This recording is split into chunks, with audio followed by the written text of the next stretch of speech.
दीप्ति मिश्र जड़े ओडिसी नृत्य विशेषज्ञ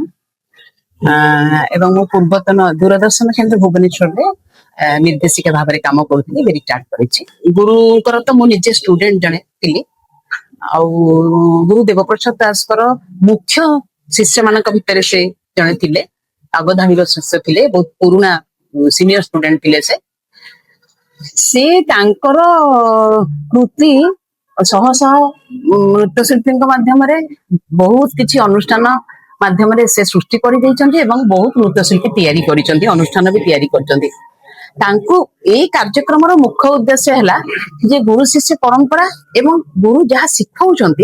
ताको भल भाव शिक्षा को ग्रहण करना केमिति भाव में आम ओडिसी नृत्य को आग को नबा एवं विभिन्न विश्व विदित तो वर्तमान हो सारी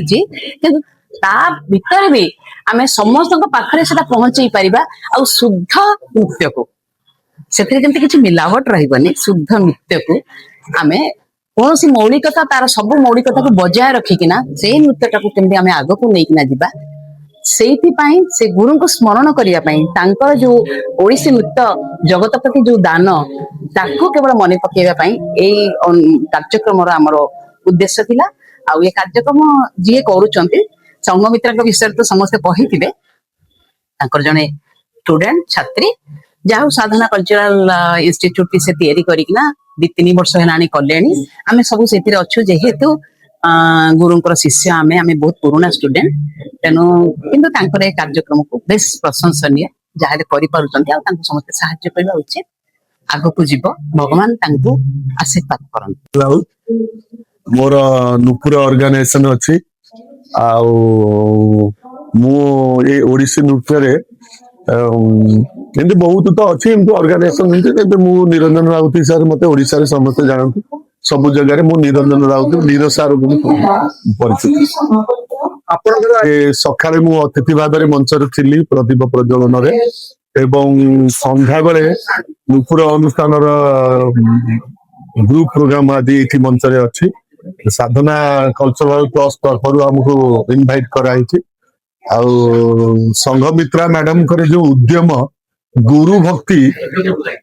मुख्य आधार होची गुरु प्रति छात्री भक्ति केते तेणु से आधार कर ये प्रोग्राम टी आयोजन करा जायछि मु से संघमित्रा मैडम को धन्यवाद देवी तांकर जे उद्यम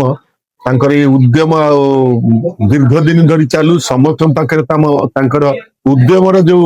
प्रचेषा समस्त पाखे पहुंचू गुरु प्रति भक्ति जो तांकर अच्छी से भक्तिटा सबू नृत्यशिल्पी मानक मन भितर जागृत हो माने समस्ते सेटा को पालन करने चेष्टा करतु ये मोर नृत्यशिल्पी आ गुरु मान प्रति गोटे छोट वार्ता देवी समस्ते से संघमित्रा मैडम को भली गुरु प्रति ये भक्ति रखी एमती मोर ओडिसी नृत्यर प्रचार प्रसार पर लगी पड़ संघमित्रा मुदुली जने ओडिसी नृत्य शिल्पी मोर गुरु गुरु सुधाकर सामल प्रथम तो मुझे आज पवित्र गुंडीचारे समस्त मोर अभिनंदन एवं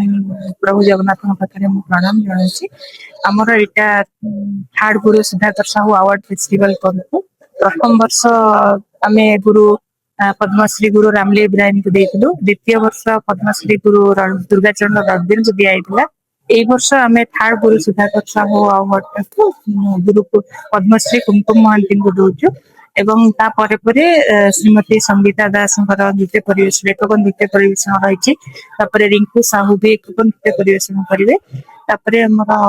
विद्यश्री पंडा एवं अर्पिता पाणी दैत्य परिवेशन ग्रुप नृत्य नुपुर अनुष्ठान बुकालय एवं नृत्यांगना अनुष्ठान नृत्य परिवेशन जन को प्रतिवर्ष जन को गुरु सुधाकर साहू अवार्ड सम्मानित करुछु ए वर्ष गुरु पद्मश्री श्रीमती कुमकुम महांती को दिया जाउछि।